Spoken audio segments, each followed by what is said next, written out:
The first batch of money for small businesses in the Paycheck Protection Program went quickly. The U.S. Small Business Administration processed 14 years worth of loans in less than 14 days, totaling more than $311 billion.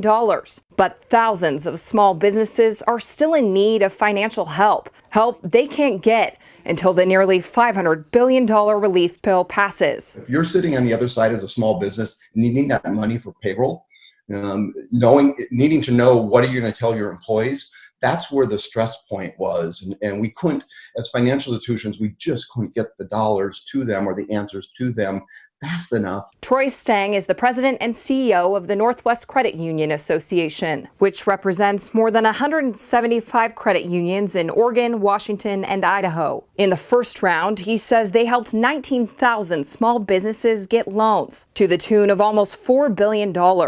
But many more are still waiting. Even while the first round ran out, the applications kept on coming in and still are coming in. The relief bill includes more than $320 billion in additional funding for the Paycheck Protection Program. And about $60 billion of that would be set aside for underbanked businesses, like those in rural and minority areas where people have trouble getting loans. I'm just hoping that the carve-out will be enough.